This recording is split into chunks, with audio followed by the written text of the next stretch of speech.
Well, that's awesome. Okay.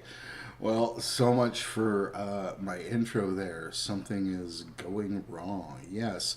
Might as well go for a soda. Nobody hurts, nobody cries. Some of the best rock and roll lyrics of all time. Those of you who may or may not be Canadian will realize that Canadian radio, when radio was actually a relevant force in our lives, was forced to play a certain amount of Canadian content. And in fact, half the radio content they used to play was Canadian. And what that would mean is up here in Canada, we would get some hit songs that probably wouldn't be hit songs in other places, as radio stations went to fulfill their obligation to the government to play a certain amount of Canadian content. One of those songs being Might As Well Go for a Soda by Kim Mitchell. Yeah, okay, I'm echoing. That's freaking great. Wow. Let's try and get rid of this. And does that solve the problem? Oh, okay. All right, so I wasn't echoing. At any rate, yes, Might As Well Go for a Soda by Kim Mitchell. I think I think the point that we're gonna get here is I could react to old '80s music videos, but probably actually lose each and every one of you as viewers on a very permanent level. Good morning, Robin. Good morning, Robin. Yeah. So those of you guys who are looking for the absolute best in Canadian rock and roll music would do best to absolutely avoid bands like Rush or the Tragically Hip and get into Kim Mitchell, who had great songs like Might As Well Go for a Soda and Patio Lanterns. Yeah, beautiful. Wow. So big week here for the hype train in Guild Wars 2, I think. I don't know. I haven't actually followed the Twitch, or not the Twitch numbers. The Twitch numbers were absolutely fucking crazy. But how much of that was us getting our free outfit boxes? I don't know. I know I farmed Iron Maiden's stream pretty hard there to get my outfit box. So there was that, but then I watch a lot of Twitch to begin. Facebook has been very, I don't know what. Yeah, I mean, I'm on a couple of the Facebook groups. So there is that. I really haven't been following it too much. I really just, I've been on this kind of anti-Facebook thing for the last few months. Just realizing how many of my social obligations were boiling down to hitting a like on posts and stuff like that. And instead of calling people and wishing them happy birthday, I was just, just leaving little messages on their Facebook feeds and stuff like that. And while that's really great for our casual friends and stuff, I'm just not sure that I like the world where all of our social obligations are kind of met by clicking buttons on a computer. It's just not my thing, to be honest. Let's see. A lot of griping about veterans. Yeah, well, I think a lot of that griping is absolutely warranted. I think what's the word I'm going to use? The fuck show that these guys, the newbies, are walking into. These people with their 18 glowing infusions, legendary weapons on mounts spewing particle effects, and from what I'm understanding, completing events for people and keeping newbies from leveling correctly, etc. So there's a lot to kind of address there, but I'm just not sure that this stream is the place to address it. It's not a good situation. Not a good situation, absolutely. So there is that. Hey, let me get a little bit of at least game music going on here as I am shooting off my mouth. Yeah, but from what I understand from Reddit specifically, which is where I get most of my social networking in terms of Guild Wars these days, considering I am still banned from the Guild Wars forums on a permanent level, is that the veterans have been, doing exactly what I was worried they'd do. A lot of veterans acting like complete and utter jackasses, not letting people complete events, sniping mobs away from new players and stuff like that. A lot of comments like that on the Steam reviews and things. So yeah, not a good look. Not a good look for the game, but let's be honest, it wasn't exactly unexpected. This community has a very strange way of chasing people away sometimes. Some is warranted, some is utterly predictable, some is grow up. Yeah, I mean, there is that. And yeah, I'm going to agree that a lot of the griping may be. I mean, there's a certain amount of griping that comes from players who will gripe. I read a couple of Steam reviews that were clearly by veteran players that were upset about how ArenaNet forces players to play a variety of content for rewards, how they are forced to do, world versus world for their legendaries, etc. Just not something that I agree with. I can't agree with that. And then you see a lot of comments there in the Steam reviews that are clearly, oh, how do I put it? Plants for other companies, etc. So I don't know. Strange week indeed. I mean, I will say a few things about the week. It was really, really nice to see guys like Teapot and Muckluck really see some numbers this week. I thought that was really cool. So there's that. Ronnie says, if I can't, I can't help it if I've been playing for a long time and wanted the armor. Maybe they shouldn't have put it all at the exact same time as that Steam release. I think there's a really big difference between people who are working the armor collections and the behavior that is being criticized. I think that the behavior that's being criticized is of much. I mean, I know personally when I went out to do a few of those achievements, and I actually haven't done that many. We can pull this up. I spent spent an hour or two at it. It's just not my usual kind of content. But let's take a look here. The character adventure guide, is that where we are? So I think did I open tier 3 yet? I think I gotta gather some crafting materials. Oh, goody. Selecting crafting disciplines. Okay. Let's select a crafting discipline. Oh, how is my little cook here? A huntsman. Let's go find out.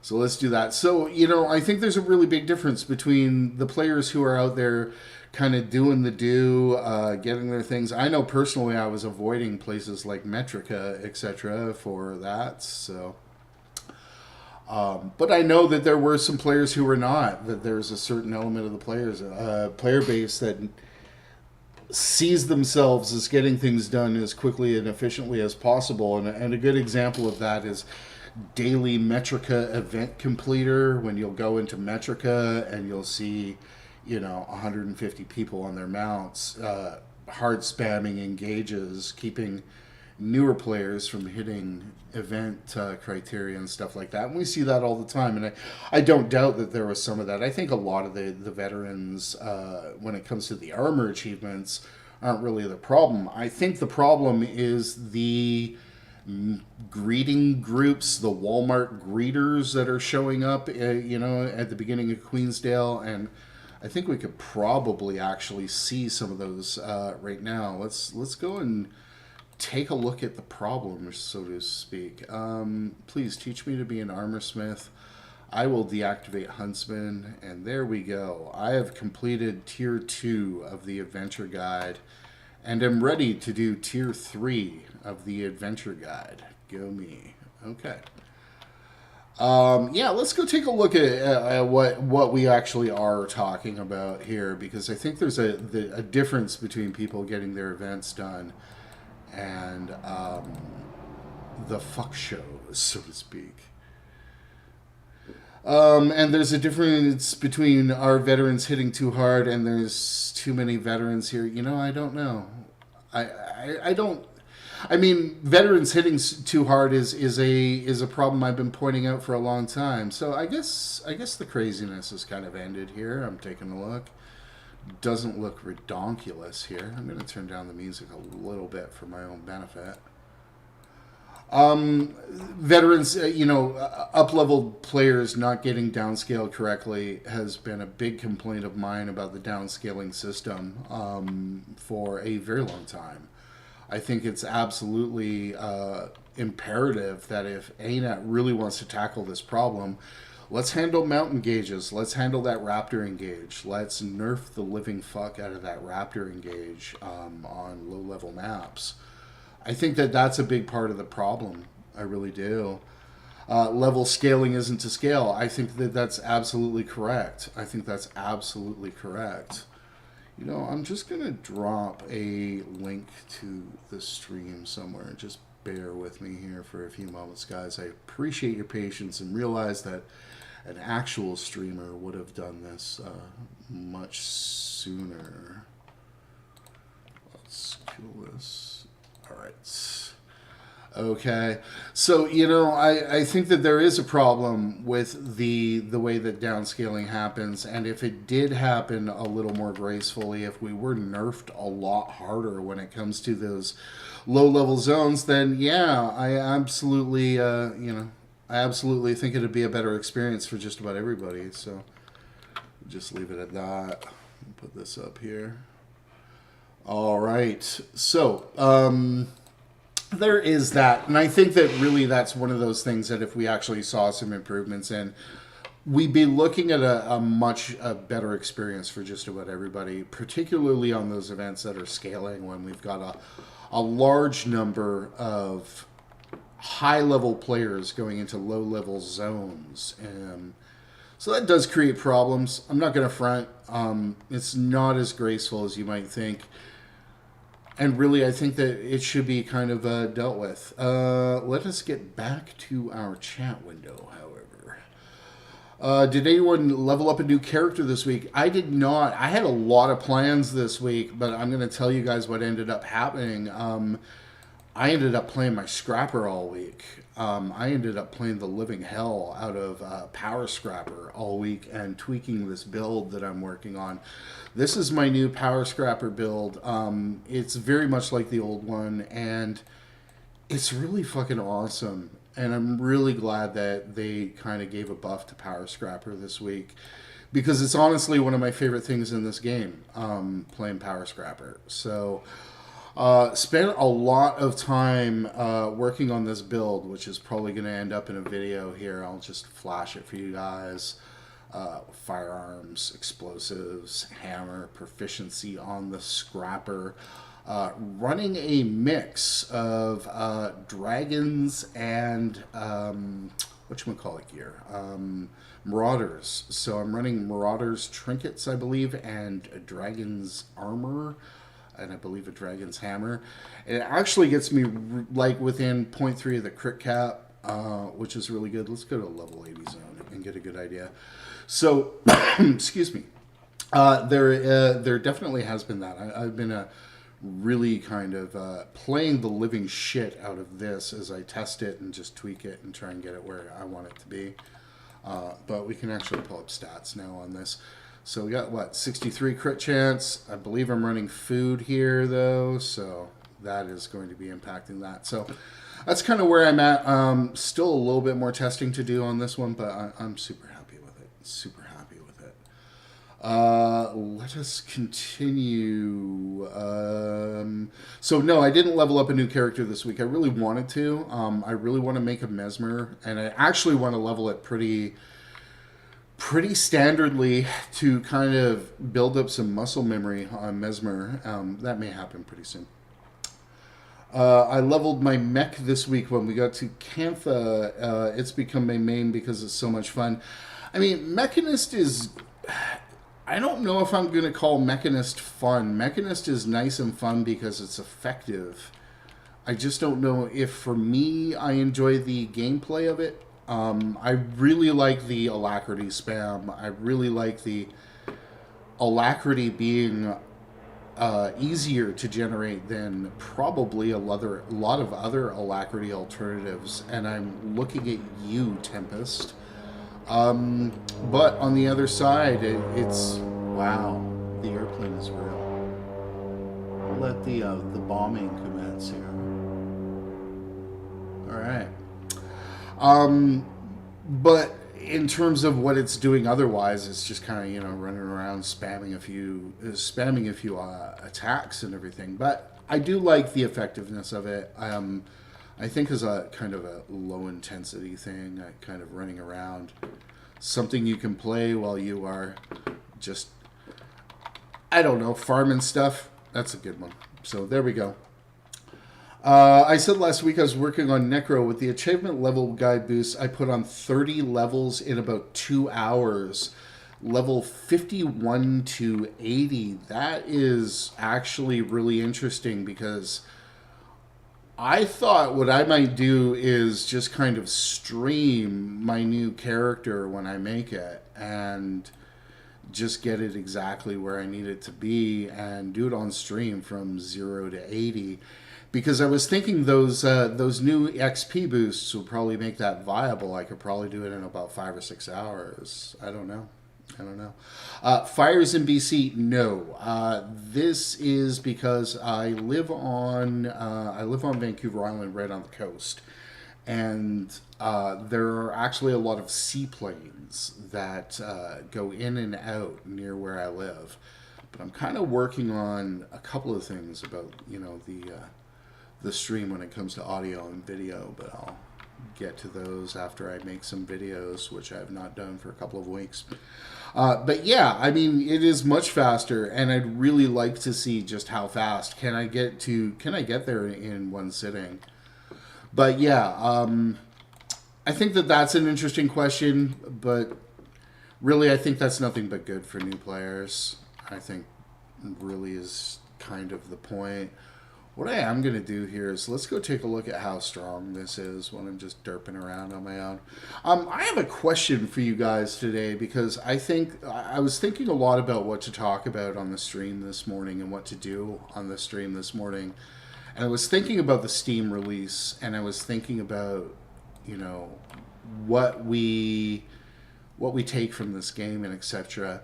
And I want to put a question out to you guys, and that is, what is your favorite thing to do in this game? Because as we're talking about new players and introducing new players to the game, it's like this game does so many different things. And what this game is different things to different people. Obviously, for me, it's a whole lot of buildcraft and testing and beating things. And I also like group content. I like fractals. I like fractals a lot. I liked DRMs before they gutted the value from them. But really the question comes out to you guys is like, when you log in and you are looking for something to do in this game, what is your absolute favorite thing to do?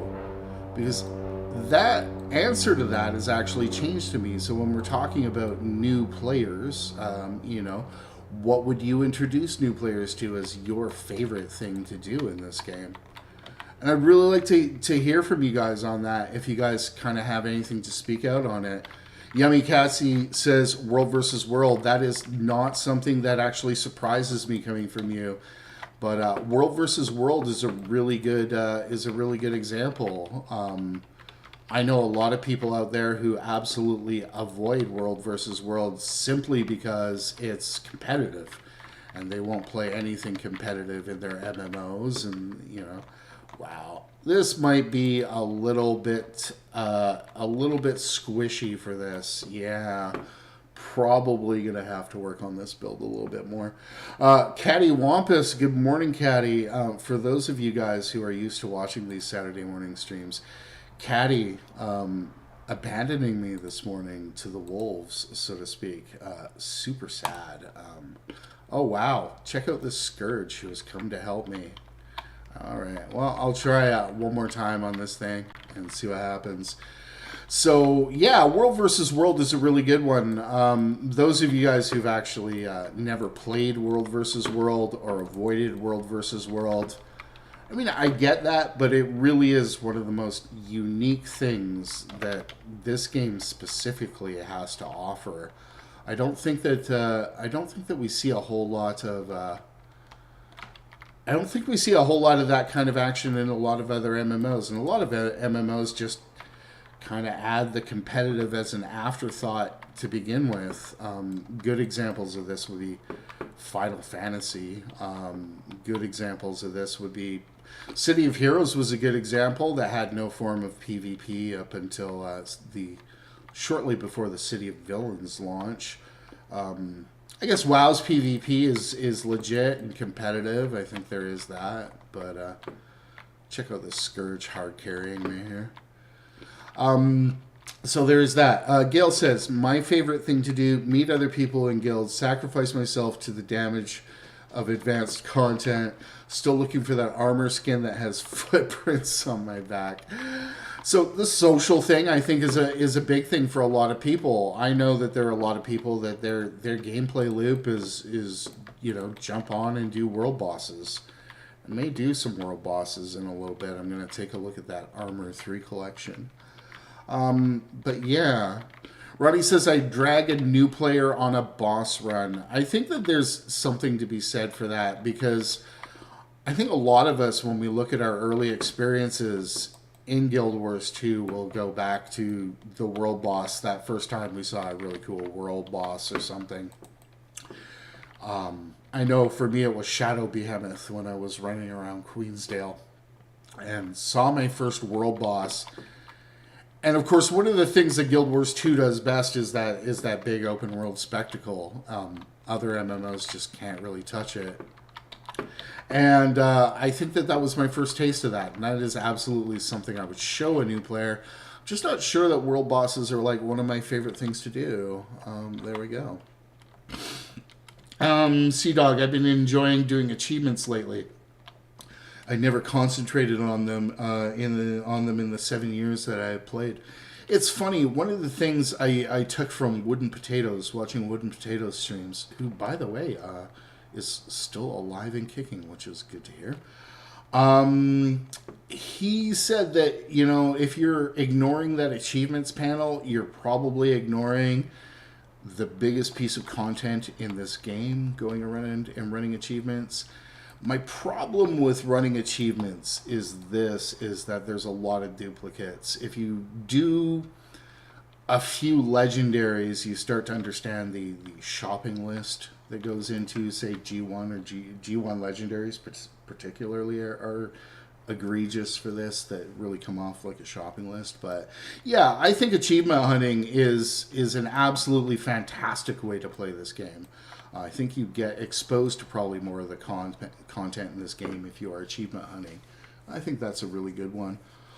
While I talk about this, I'm going to do one of what used to be my favorite things in this game. And I am going to gather some stuff. I used to be a really big open world gatherer.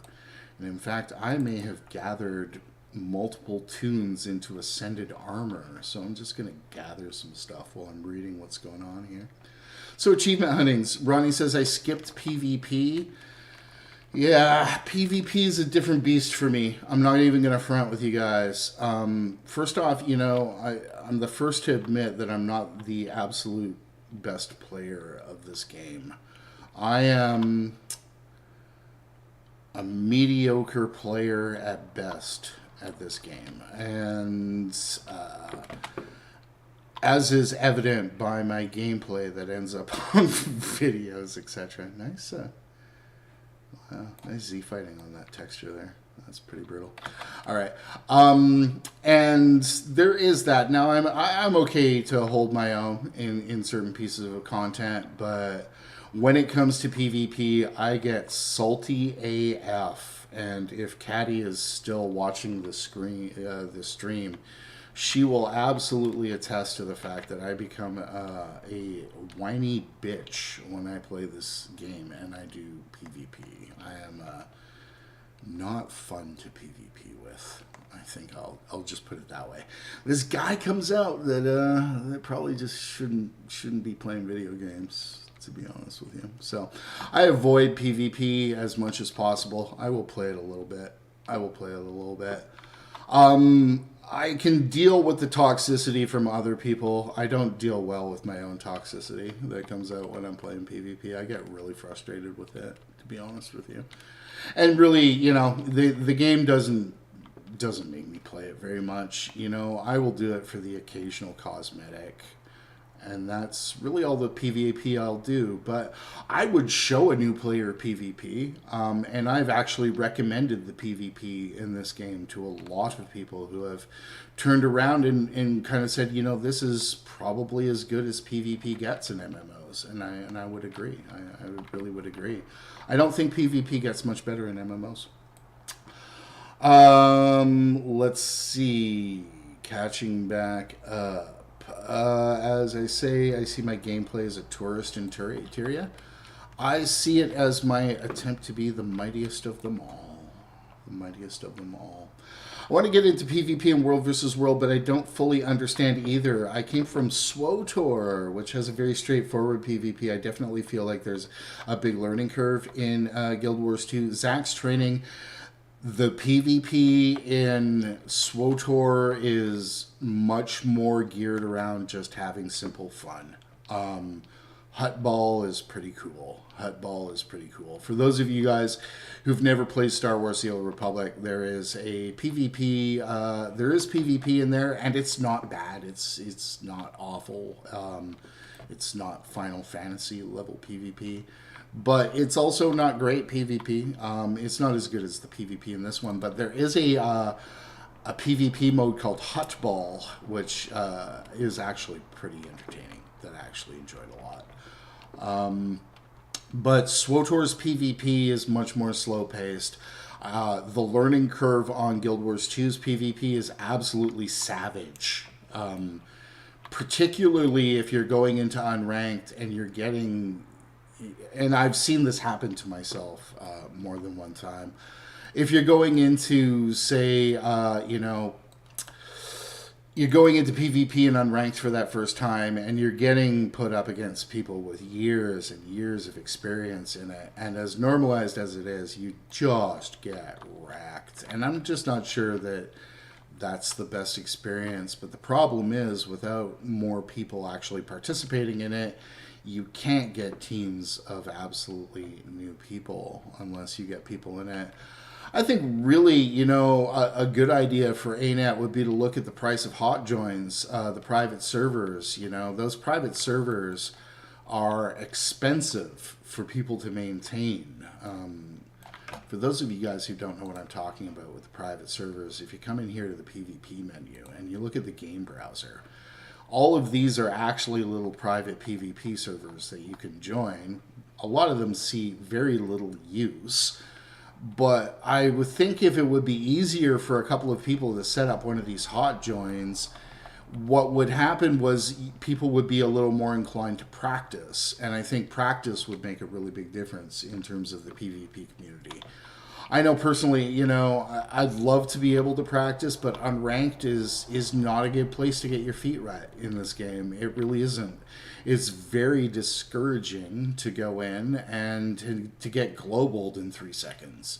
And that happens in PvP if you don't know what you're doing. And I think that a lot of the tutorialization of this, look at me, finishing another achievement.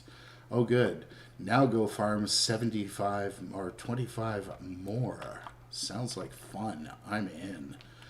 But I think with the PvP, it's not a good intro experience. It really isn't a good intro experience. I think that, if you could offer at least some kind of beginner's thing on there, you'd probably be looking at a little bit healthier experience. If I have to gather things, I think that the real solution is probably to make use of my glyph of reaping, bear with me here for a moment while I cheat to win.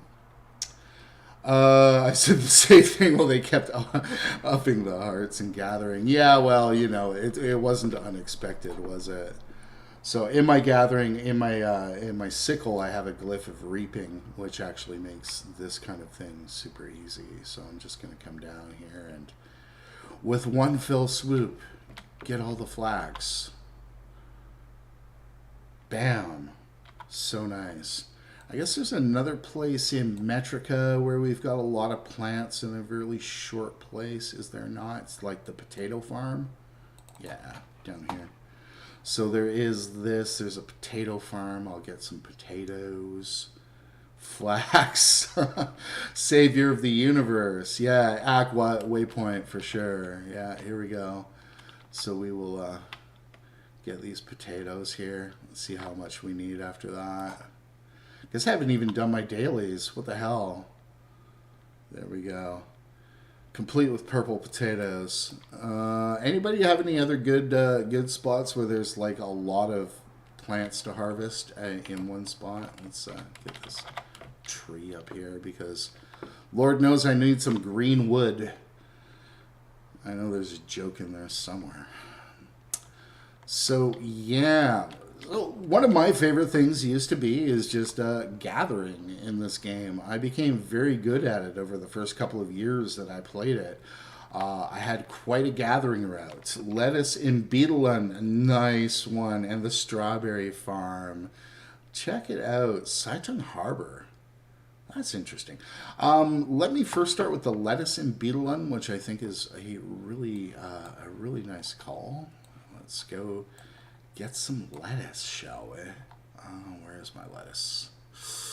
If only I knew the map at this point. 12 times world complete, and I'm losing it. There we go. Loreclaw Expanse, yeah, that would be another one. Saitung Harbor, I'm wondering where in Saitung Harbor what you got. Sarah says, I like to make new characters and design them around a class / spec / skills I want to try. Then I level and do whatever content needed on them to get cool fashion to match their roleplay. Sarah, I think you and I play this game the exact same way. That's why I have all these characters. That is pretty much exactly how I play this game. And why are these not like potatoes? I thought this was the lettuce right here. What the hell, dude?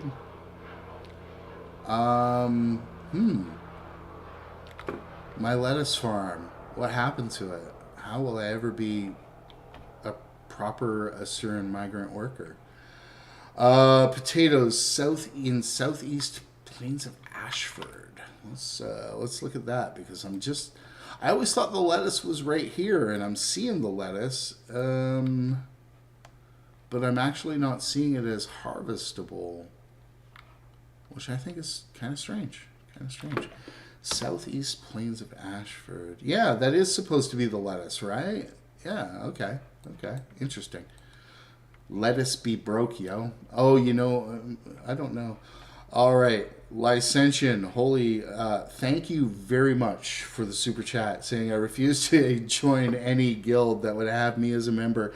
Too late, you already joined. Thank you very much, Licentian. I really appreciate your support of the channel. That is really huge. I hope you looked back on the stream earlier this week where you looked at what your previous donations did for the stream. I have disabled the cam today. The reason I have disabled the cam is I'm still working out the lighting issues. The lighting issues in this where I am are pretty severe. I'm actually going to have to move my desk. That was pretty harsh lighting issues, so we'll get that done at some point. Let me catch up to, let's go to the southeast Plains of Ashford, look for some potatoes to complete this. Plains of Ashford, south. This would be east.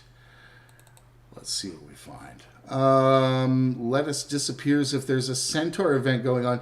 Sea Dog with the mega big brain about this. That's crazy how you knew that. That makes me happy that you actually had the answer to that. That's absolutely. Yeah, Groucho Licentium Marks, absolutely. If you go up and clear the event, it comes back. Dude, that is crazy that you knew that, Sea Dog. Absolutely crazy. I saw that, yes. Pretty awesome. Loreclaw Expanse in Plains of Ashford. So what is this? Loreclaw Expanse. We are looking. Oh, Loreclaw Expanse. Oh yeah, now I remember it. Yeah. For real. Okay, so let's go. Because I was in the Southwest, which is obviously the opposite of where I was supposed to be. So let's take a look over here. See what we get. Toss an invite. You got your dailies done. I will absolutely invite you to the party to do very little. I actually still have to do my dailies. And turning back. Boo. Alright. I'm gonna kill the hell out of this scale because whatever. And then I'll take another look. And I guess I still have to do my dailies here, don't I? It's at the waypoint. Alright, let's take a look. The other thing that happened this week, you may notice my extra little window down here. Caddy finally showed me how. Oh, there we go. There's the potatoes. There we have it. Caddy showed me how to get healing stats working, and that was absolutely fantastic. Okay, I think this is done now, is it not? Let's take a look at our hero panel and see if we still have to gather more stuff in the Adventure Guide, Volume 3. Oh yeah, okay, we done. So, completing events, defeating Elder Dragon minions. Well, that's easy. We'll probably go and do that. Crafting masterwork items. Ooh. Defeating enemy factions. Defeat 25 centaurs. Are you kidding me? I do this on the daily, yo. Okay, let's go to the best place to defeat 25 centaurs, shall we? I'm constantly amazed at the people in Guild Wars 2 who know tons of details about this game. All I know is 111 until then monsters be dead. I got really into this game for the first 3 or 4 years that I played it. Here comes another airplane, guys. The bombing will commence. I'm going to let that pass before I continue talking. But yeah. I really got into the open world in this game, and like I've noted before, I am world complete a number of times, and what that really means is that you start to see a lot of those things like what Sea Dog was kind of pointing out. Robin, with you here with me, I will warn you, this can be a little bit difficult if you're coming down into this area. I use this for testing builds, this area here. Not obviously... Oh, I've defeated one of 25. Oh, well, there you go. Yes, let me come and get you. I'll be right there. I'm sorry. I have engaged the centaurs, however, so this will take a moment. But I come down here when I want to test builds, or Cattywampus and I will come here and compete for hooves. And we'll see who can get the most hooves in a few moments. But it's not actually bad money. You get a lot of crafting materials out of it, too. All right. Let me... Oh, you're good? Okay. Good. It will actually be 75 centaurs. Okay, well, I'm going to have to watch my health here. I don't know why I'm feeling so brittle this morning on this character, but... Alright. See what we can do to get some health back. And, no, I am, I'm actually going to have to revisit this build a fair bit. Probably went a little too hard on the damage dealing. Let's get out of there.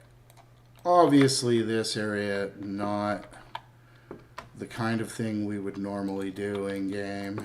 There we go. Kill stuff, so rally me. There's something else I probably need. There's probably achievements for rallying. Wow, this is just not doing it.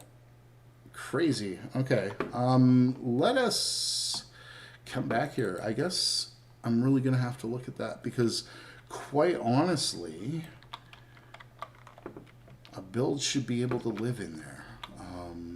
An open world build should absolutely be able to live in there, as far as I'm concerned. Much better than that was.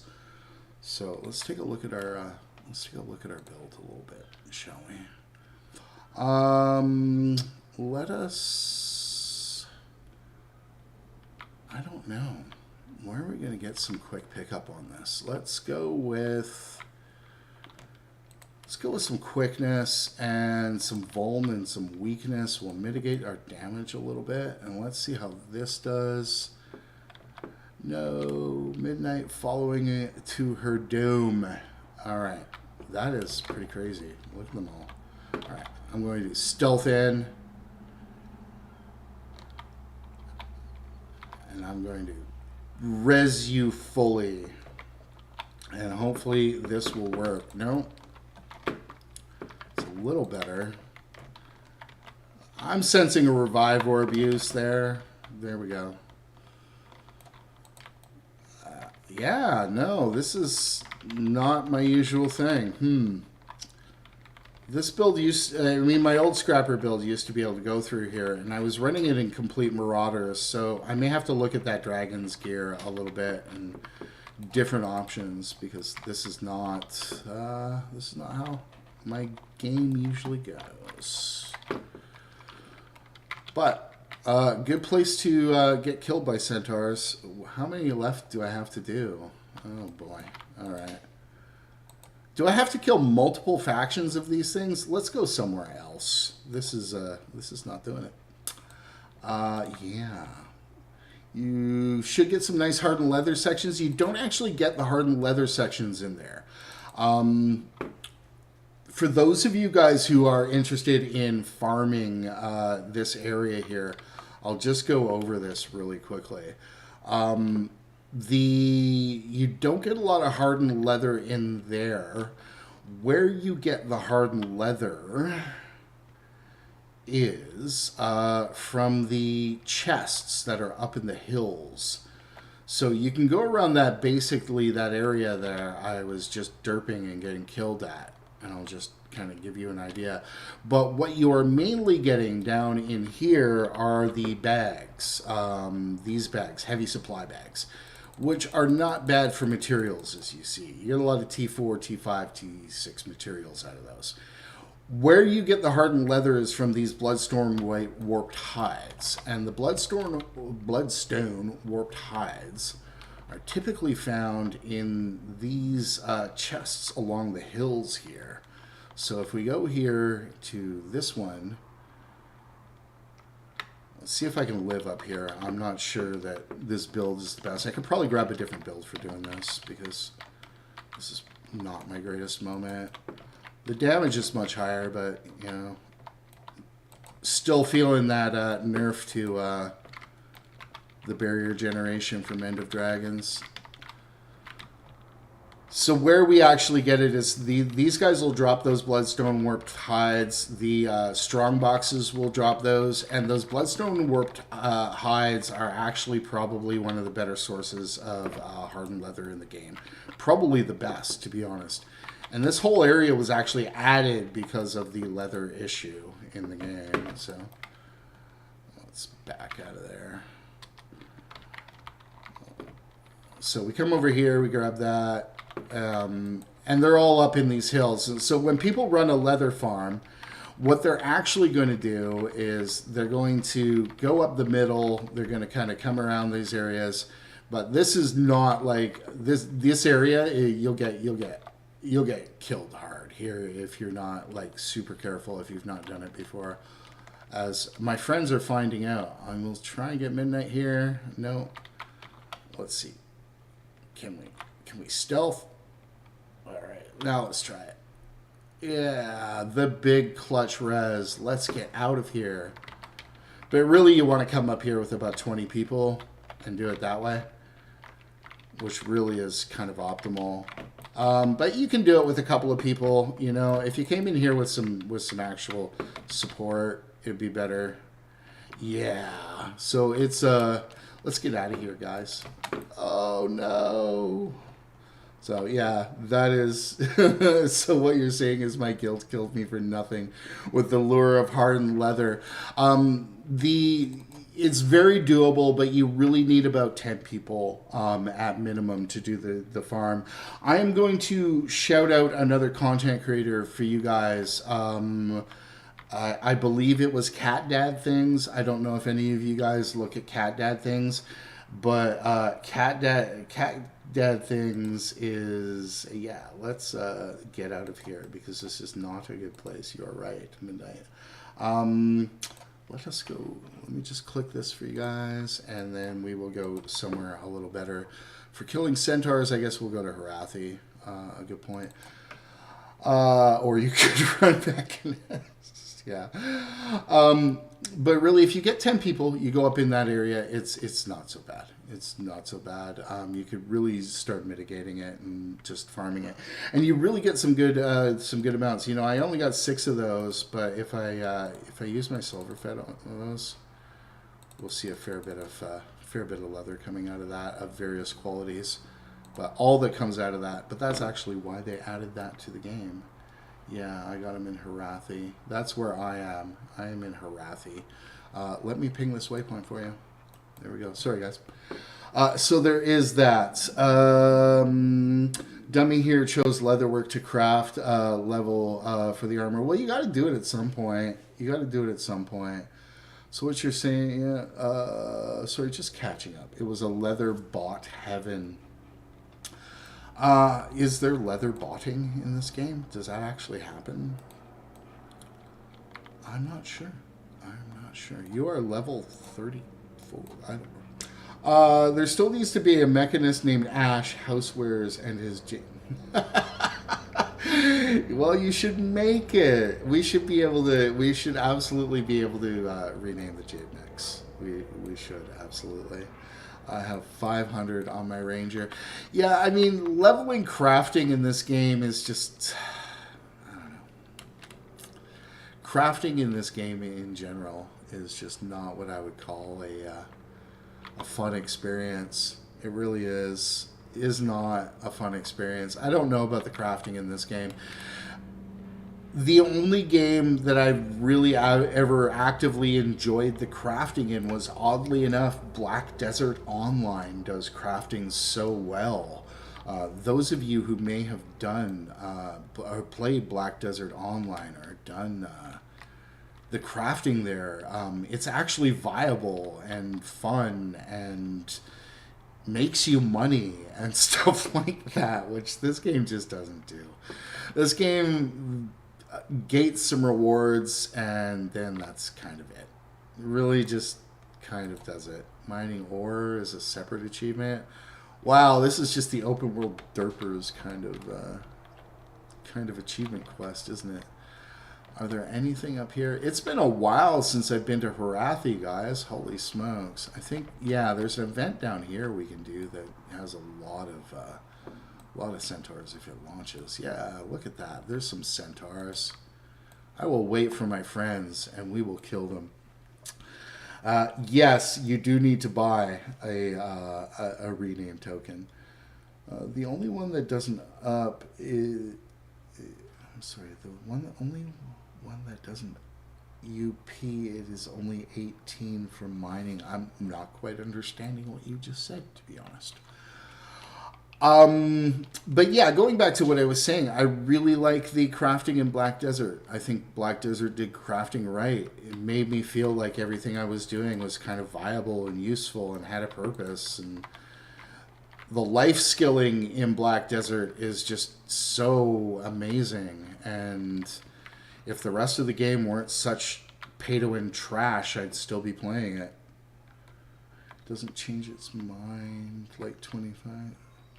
Oh, I see what you're saying. Yeah, I see what you're saying. What do I need here? I need another 10 of these centaurs. So we do have that.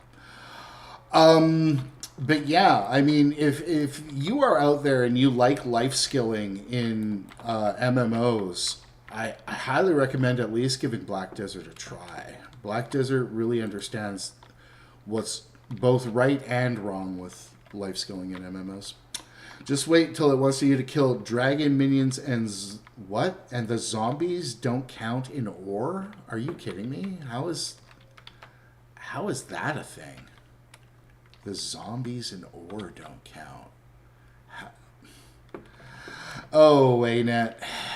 Never change. Never change. I'm not kidding. You were doing it yesterday, Brant. I would never accuse anybody with a Danhausen icon of kidding me, to be honest with you. I'm a little flummoxed by this entire thing. I don't know. What are you guys thinking about these adventure guide things? I mean, are these at all interesting to anybody? I mean, the armor is interesting. I guess the experience is good for new players. Let's let that go. Let's let that plane go. I'm a little lost. Alright, there we go. So when we look at these things, I mean, is that really the case that you have to kill zombies and don't get credit in ore? Piston aircraft going overhead sounds good. Thank you. Thank you very much. I still haven't done my dailies. All right. Character Adventure Guide, Volume 3. So defeating enemy factions. So I just need to kill 6 more centaurs to get that done. But then, yeah, I've got mining ore after having mined ore. That's crazy. Completing events in Fields of Ruin, Blazeridge Steppes, Lorna's Pass, Dredgehaunt Cliffs, or Harathi Hinterlands. Oh, good. Defeating... Okay, well that should be... Crafting. Defeating world bosses. Holy smokes, more world bosses. I hope it's just one. What does 4 look like? Oh yeah, you're right. Licentian pointing out that there's a really good event for killing some stuff here. Renown Hearts 4. So is this just an XP bump? Is that what this actually is, guys? I mean, is this thing actually just an XP bump with armor skins at the end? Not that there's anything wrong with that, but is that really what this is? I guess that's not a bad thing. Okay. Catching up with the chat here at this point. I enjoy doing them just to revisit a lot of stuff that I blasted through on my tune when I first did the maps the first time. Yeah, the only problem with that is when you've world completed 12 times, it's not as fun to revisit. You know, there's only so many times you can do some of these events, to be honest with you, which is fine. I mean, so what? It's not for me. It's content that's not for me. And I'm not going to lose my mind about it. It's obviously pretty well-targeted content. I won't complain too much, but some of this is pretty grindy, but then if I was just leveling a tune, I suppose I wouldn't find it, so, okay. Cool for new players, yeah. Can blast through the events with the mode near boss chain. That's what Licentian was just saying in the chat, in the team chat. And there's armor skins. There are, Bryant. They are called the Decade armor skins, and depending on how you feel about them, they're pretty nice. They're really detailed. For those of you guys who are on team, I'm just going to log another character really quickly and give a good idea about the armor skins. I'm just going to grab like a humanish model here, and we'll take a look at some of these armor skins. Because, by the way, I know I'm on a Norna. Human-ish is what I said. What we will do here is we will go to the wardrobe and let's take a look at these. We will call it Decade. And the disappointment about them is that they are mostly identical pieces across the 3 weight classes. So that's the bad part. The leggings on medium are different, so if you want to take a look at them on medium, they are a fair bit different. But otherwise, it's the same skins across all 3 weights. That's the only disappointing thing I thought about it. You know, these are actually a pretty nice armor set. We can take a look at that there. That is not bad at all. Do you have to grind 3 sets? No, I don't think so. I think you actually unlock all 3 weights with one. Okay, yeah, Midnight's got the full set. Yeah, Midnight, if you could do that, we could show that off to everybody and they could get a good idea about it. The hat's nice. The shoulders are nice. Chest piece is nice. The leggings are different on medium. The leggings don't have the skirt part if you actually have them on medium, so there is that. They are not bad at all. They are not bad at all. The Decade skins are tied to the new Side Stories achievement. Is that a different achievement, Dawn? Let me take a look, because if that's the case, holy shit. Let's take a look at that. Side Stories. I think you're probably right about this. Side Stories, Decade of the Dragon, Decade of Ore, complete 10. Oh, wow. This is different achievements. Okay. Well, it shows you guys how much I've been paying attention. So what is this? Events, events, events, events, events. Play some PvP. Heart of Maguma, events. World versus Worlds, events. Okay. Well, that's not bad. I mean, I've done a few of these. Okay, so this is how we get the armor. We don't get the armor with the other one. Okay, well, that makes a lot more sense to me now.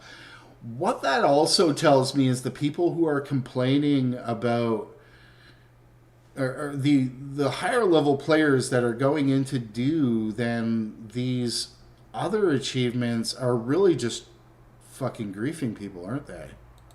I mean, am I wrong? If you're going through in here and the only thing you're getting out of this is XP, there aren't even any achievement points in here. There is literally no reason for an existing player to do this. Give me a couple of quick seconds. Let's take a look at this armor on Midnight, who has... holy smokes, that looks really good. It's got that little glow to it. Oh, wow. Fully charring it up for the roleplay, for the Fang roleplay there, right? Wow. That's pretty cool. So, but that literally, then what is the benefit then of doing this? Let me catch up with the chat a couple of seconds, because this is an interesting question now that I've realized my mistake. Okay, so do you have to grind 3 sets? No, you have to do 10 matches. You don't even have to win the 10 matches, and people are losing their minds over this? Is that what I'm understanding again? Is that people are losing their minds over even just participating? I mean, correct me if I'm wrong. Let us take a look. Where is this? Where's the PvP one? I'm curious. Complete 10 matches in unranked or ranked arenas. So what you're telling me, and we will leave the armor on screen for everybody's benefit because it's good content. So people are getting angry, if I'm not mistaken, and we get drama over this. We get drama because even if they don't have to win, that's mind-blowing. It really is mind-blowing. Some people just don't like video games. I did the Decade of Dragons Achieves for Armor and did some of the Adventure Guide too, just to hang with everyone. Yeah. I mean, and if you're doing a new character, then that's great. Well, then there's absolutely no reason to do those, though. Crazy. Yeah, I mean, I'll get my PvP in. I don't know. So if it's ranked or unranked, then hot joins don't count. And, we actually had somebody check the hot joins too, and that doesn't do it. Interesting. Some of those achievements are actually too for, you could do Heart of Maguma and Dragon Stand at the same time. I think Dragonfall would count towards Crystal Desert. You could, yeah, I mean, you could start stacking these in a lot of different ways, couldn't you? Like, I'm thinking there's got to be a lot of ways to do these really quickly. Complete 10 events in Dragonfall. What does that take? Like 8 minutes? World versus World. 10 events in World versus World. That would be pretty easy as well. You could just go and hit some of the other ones. Well, this isn't bad. I'm just... And you get that back item. That back item's kind of nice. That's a pretty nice cape. Interesting. Okay, well, the character guide can shorten people's leveling experience to a few hours without even using boosts, is what I hear. You know, Denquido, I think that's a really good thing. I think at one point, you know, I really got to spend the week working on videos, but I think maybe next stream I may actually do some science on that. I may see just how quick it is to level a brand new tune. And see how quick one can get to the cap with boosts without using tomes. I think that might be interesting. You don't have to do 2 achievements for a set of tokens. Okay, so Josh, if I'm understanding what you're saying, is you can actually skip both the World versus World and the PvP ones if you want, and there's enough achievements to get all to fill it out without them. Okay. Yeah, I get that. That's interesting. Some of us really don't like arena PvP. Yeah, I mean, I get that. I do like me some World versus World. Yeah. Okay, well, that's interesting, Josh. Thanks for pointing that out. So we don't even have to do these achievements if we don't want to. We could skip 2. I wonder why there's no Decade of Jumping puzzles in here. Interesting. You have to do them all if you want the cape. Okay, well that's, again, good. Fantastic. I mean, that's kind of how it should be, isn't it? Okay, well then let's go and do 10 events in Ascalon. We are in Ascalon. So let me hop on a character that may not be. What do we got here? The anniversary banners, desert, and enhancement stations are one use only. Super disappointing. I'll worry about it in 4 years. I guess is the best way to put it. I don't know. The birthday presents are not something I worry too much about. To be absolutely frank with you guys, they really aren't. I've liked getting the dyes. I thought the dyes were a nice choice. The weapon skins. Wait a second. The weapon skins. What weapon skins? We got weapon skins too. Here I thought I did this big patch exploration the other day, and there are weapon skins involved. Decade of Jumping puzzles don't make me get stabby on you. I'm the first person to get stabby about jumping puzzles. I hate jumping puzzles more than SPVP. I would rather do SPVP than do that. No, anyone can buy them. They take a proof of legend. Oh yeah, I've got 5 weapon boxes. How are the weapon boxes gained? What are the weapon skin names? Does anybody know the weapon skin names? It's a box and you can only choose one. You get the weapon skins from completing half of the decade. Does anybody know the name of the skins so I can just take a look at them? Are they nice? Oh, I think I did get one. Wait a second. Okay. Who knows the name? Who knows the name of the weapon skins? Yeah, Decade. All right, let's try Decade. Just ping it to me if you are in game or something like that. Yeah. We are looking into this situation. We will see if these weapons are worth grinding. Dragon Decade.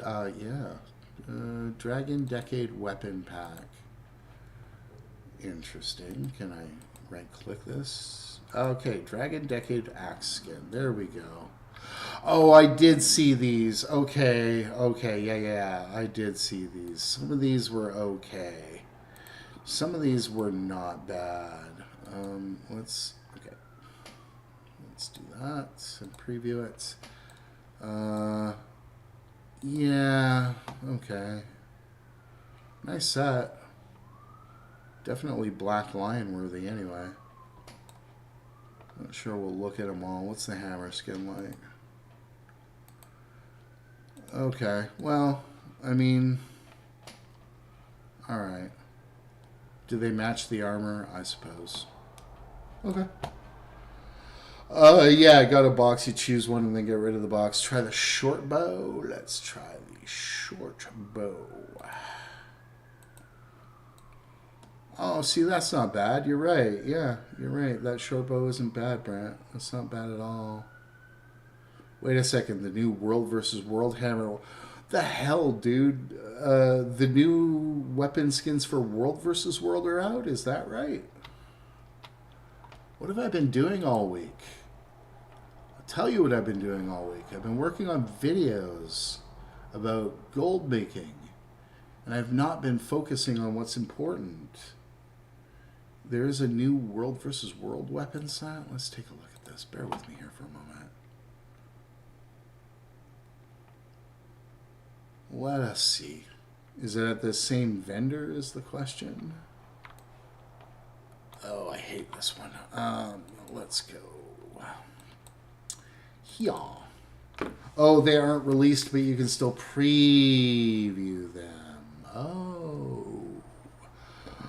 So they were like data mined in one of that shaman's posts? Is that what's going on? Probably. Okay. Well, we'll wait for those. I have not seen them, but I will leave World versus World as not to troll the world, so to speak. All right. War Machine, huh? Can you see them actually in the wardrobe preview? We'll take a look. We'll take a look. War Machine. Isn't that like Erdman's name? War Machine. Nope. Oops, that is totally the wrong place. Weapon. War. What do we got here? Steel Warband, Warblade, War Gods. No. So they actually aren't in the preview yet. Okay, they need the chat codes. Well, you know, we will leave that for another day. At least I know I'm not doing this wrong. So then let's loop back to the issue at hand. If veteran players are going and doing these achievements here on their veteran tunes, why are they doing it? Is it because there's no AP in here, right? And if there's no AP in here, and they aren't, and they don't even track by character, free XP. Yeah, I guess free Central Tyria XP. Josh does point that out. Sometimes I forget about Central Tyria XP because I finished all the masteries there. But that's a good point. That's a good point. Yeah. Okay. So mastery XP.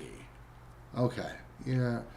So they are running events in the low levels that give them the character achievement and the decade achievement at the same time. And yeah,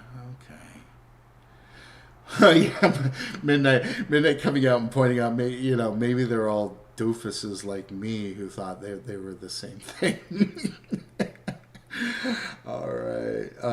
No spirit shards. Yeah, spirit shards are another one. I guess I can see that, but I don't know.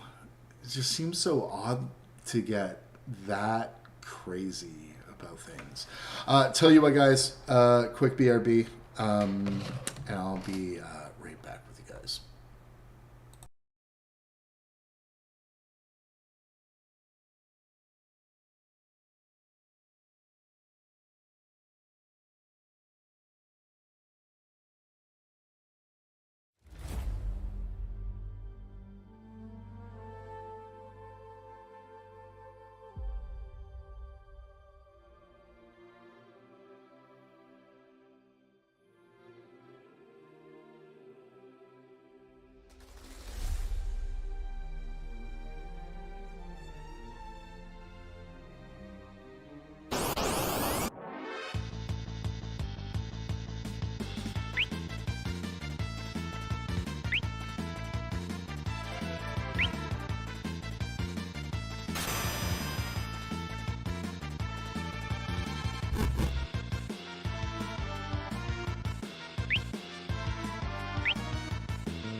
Hello, ArenaNet. My name is Mind Circus. You may remember me from such roasts as Why the Story Sucks According to Archie Andrews or JadeBot. JadeBot! Recently, I found what I believe to be a bug in your game. I'm unable to choose End of Dragon stats on my stat selectable Ascended trinkets. Hey, I even wrote a bug report that was professionally formatted and just needed to be cut and pasted into your Jira for your software developers. Now, it's come to my attention that this may not be a bug, that you have intentionally made these stat sets available only to legendary gear on purpose. It was theorized that this is a way to drive players to the new content. The theory points to the ambiguous language used in the announcement of these stat sets. This is ambiguous language that was not present when you announced the change to stat selectable trinkets that said stat selections available were dependent on the owned expansions. Now, as someone who spent a good 3 weeks of my playtime prior to the expansion farming up stat selectable trinkets and armor boxes, I said to myself, my old pal Anet wouldn't do me dirty like this, right? Right? Kate, thank you. Fix it. Love you. Eckeveld Forest is great. Bye.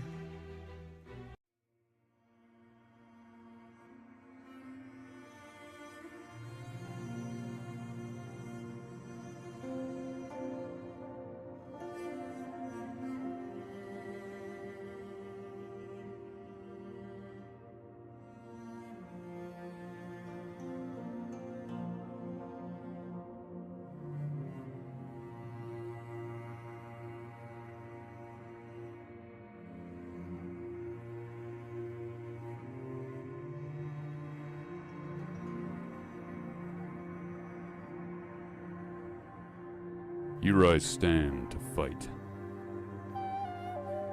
Mighty foe.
Holy smokes, no sound. Yeah, okay, so I've been talking for about 5 minutes.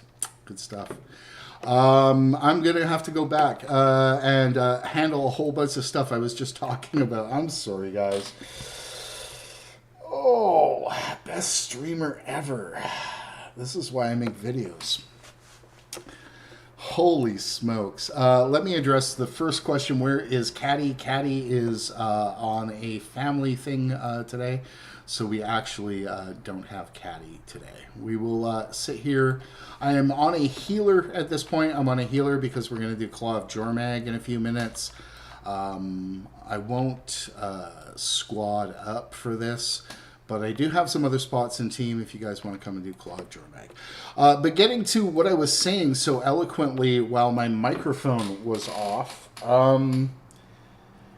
it isn't a Steam issue. This absolutely is not a Steam issue. Higher level characters going into low level zones is an MMO problem with people being dicks. And you see it a lot in MMOs where level scaling isn't a thing, where, you know, that player who is level 100 goes into that level 2 zone for whatever reason and is literally just, you know, completely farming everything because there's no level scaling and there are 100 levels above everything. You see this issue in Guild Wars 2 on Daily Metrica Event Completer Night, as I have pointed out. This isn't a Steam issue. This is a problem with human beings being greedy. And it kind of happens everywhere. Agreed. Yeah, not a Steam issue. Some folks are still being jerky about it. How hard is it to pull your punches so new players can get some hits in? It's not very hard at all. But some players just like to flex. Some players just like to flex. And they see their advancement as a flex, something to do to kind of make other people go, wow. So, yeah, I can't really blame this on anything other than people being people, and it sucks. Not even gonna front. It absolutely sucks. So free spirit shards. Yeah, I mean, spirit shards are a thing. But I mean, you get to a certain point, you're sitting on 7,000 spirit shards and nothing to spend them on other than, you know, banners and stuff. Speaking of which, do I have any banners on this channel? I guess not. Do I have anything I can put down? I guess I could put down some fireworks. Here, have some fireworks, guys. Oh, those aren't even for everybody. Never mind, we'll just set off some fireworks and then we'll catch back up here. No sound. Yeah, I was a doofus. Do you know when the big sale will be in the gem store? Sea-Dog, what happens with the gem store sales is that you typically see the cooler items come out near the end, so things like character slots tend to come at the end of the sales. But really, you know, a big sale, I don't know. What are they supposed to be putting on sale? I hear they're giving away a mount skin at some point. I don't know. I've heard that anyways. I'm only sitting on gold. I don't think there's anything really big added to the rotation today. I guess the old premium mount skins come back, which is a usual thing. What do we got? Other sales, black glider vouchers, those are cool. I like gliders. Mount select items. This is a cool little bit here, the Steam Elite Jumpstart package. That's not bad. That's not bad. But yeah, nothing really big to this point. I mean, we did get our free key and other free stuff this week. But really, yeah, they tend to wait near the end until the really good stuff gets in there. I interrupted the IQ and I'm cursed. Yeah, cursed. Yeah, my bad on the haiku. I really, what I got to do with the BRB stuff is not be playing the same video every time. I have about 10 minutes worth of video in there, but it doesn't cycle because it's all one hit. So it hits at the beginning. I just stream stuff. I don't want to talk shop too much about that stuff because it's things I'm learning.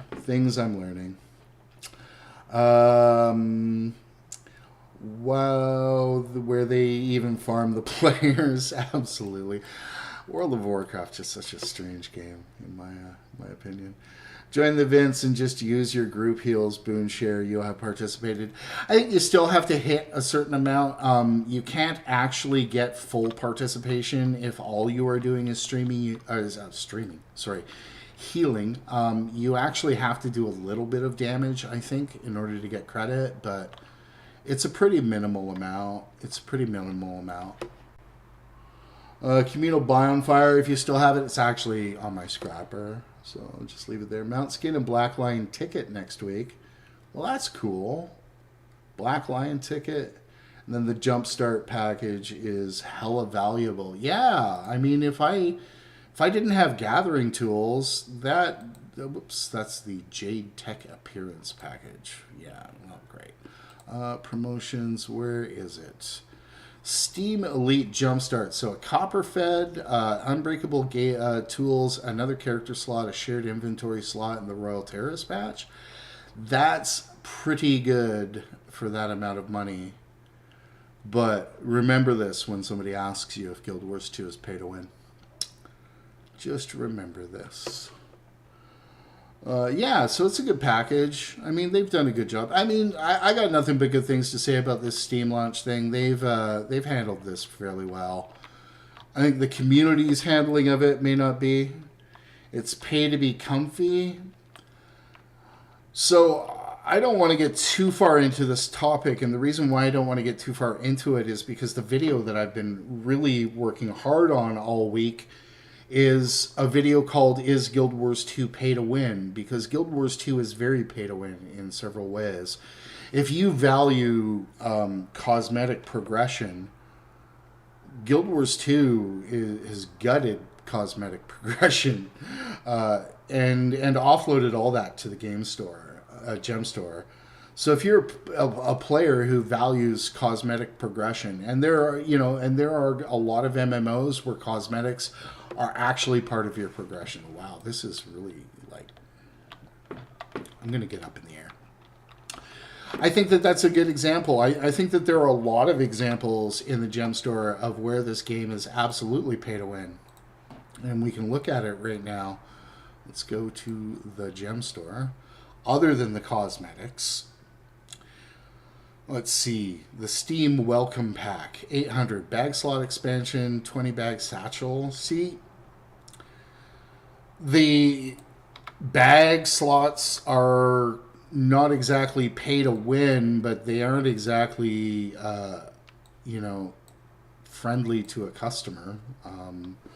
When we pull that up, these extra bag slots being locked, I'm not a fan of that.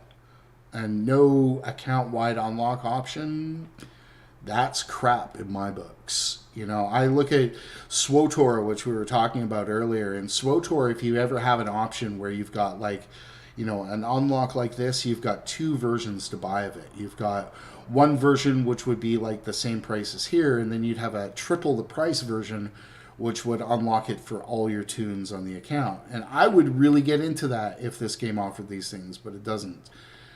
But other examples of pay to win would be those Black Lion boards. I don't know if any of them are currently for sale right now.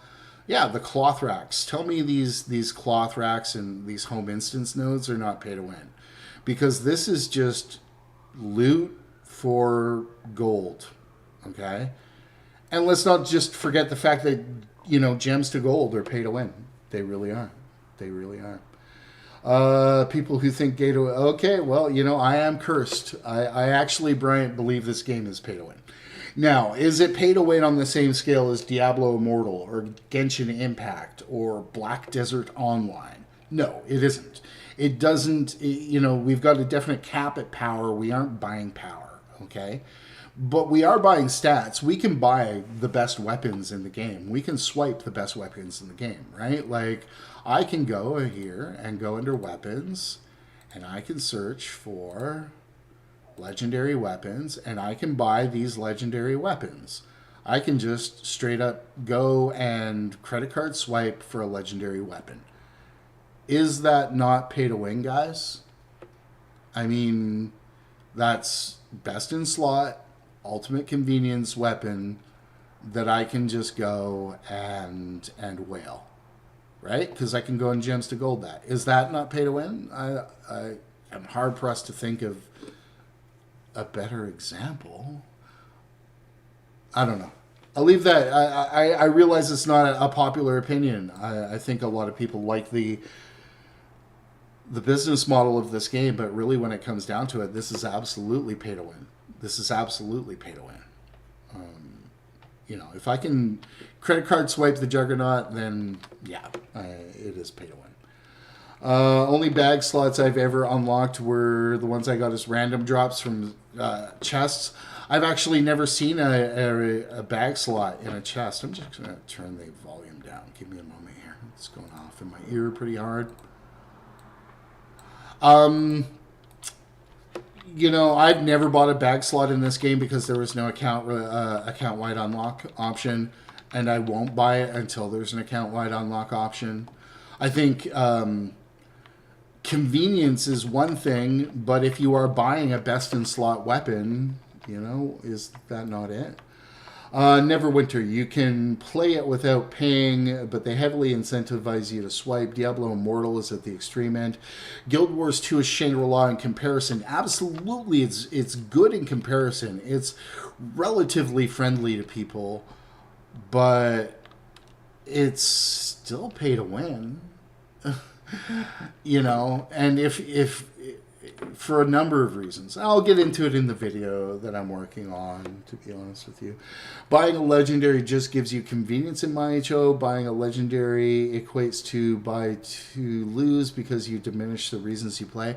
I mean, I agree with the stance on, on pay to win and robbing yourself of the content, etc. But what's the problem is that you're still buying a best-in-slot sword if you buy a legendary sword by swiping gems to gold, etc. So I don't think, just because other games are better, and they are, they are certainly better, doesn't mean that this isn't a problem for some people. And if you were telling somebody, oh, this game isn't pay to win, but that person values things like cosmetic progression, then you're misinforming them at that point. Now, I don't think it's hugely an issue not because I don't value cosmetic progression, just I value gameplay more, I think is a good way to put it. No, you can't buy the skill. Absolutely, you can't buy the skill. But you can, I know a guy who bought his raid armor, who got his raid armor by buying raid clears. That was his thing. And I didn't cast any kind of judgment on that, but at the same time, he bought best in slot armor. And he bought it by gems to golding and paying for carries in raids. And that's how he did it. Now, obviously, there are other components to the legendary armor, for sure. There is more than just the raids, but if he bought the raid clears by swiping his credit card, I mean, did he not just get the best in slot armor? So, but technically you can buy everything from the gem store with in-game gold. The legendary weapon will not win anything for you. But when we talk about what winning is, part of winning is having best in slot gear. Midnight asking a really good question. Is the friend of mine who bought the legendary armor via the clears still playing? No, he is not. But what he does is when he goes and he plays an MMO, he just whales his way through it. He whales his way to the top. And what he says is, I have a job. I want the top tier stuff at all points. So I will whale what I can. And part of what he enjoys most about a game is what he can do after he's whaled. What did he do with his legendary armor? He played World versus World, and he enjoyed the quick stat swapping. Catching back up here because good topic, good conversation. Brant saying all MMOs have some degree of pay to win these days. That doesn't make it right, and it doesn't make it Guild Wars 2 not pay to win. I agree completely. Unfortunately, just about, oh, I'm going to get feared off there. Just about every MMO is pay to win these days. WoW is pay to win via its WoW tokens, which really are just gems to gold. Let's heal some peepos up here and get them coming back. So, RuneScape has, direct purchase of currency. And if you're directly purchasing currency that you can use for the best items in the game, I'm hard pressed to not call that pay to win. But again, we all have our different definitions of what pay to win is, I suppose is a good one.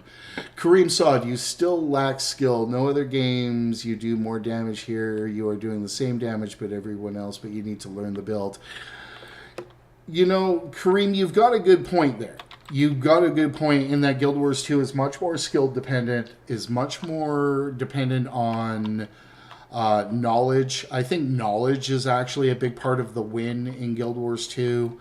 I think navigating systems is a big part of it. But when you are doing these things, what are you doing them to do? Like, if you are engaging in skill expression, is it not to get loot? And if you're not getting loot, is it not to get loot to, improve your stats?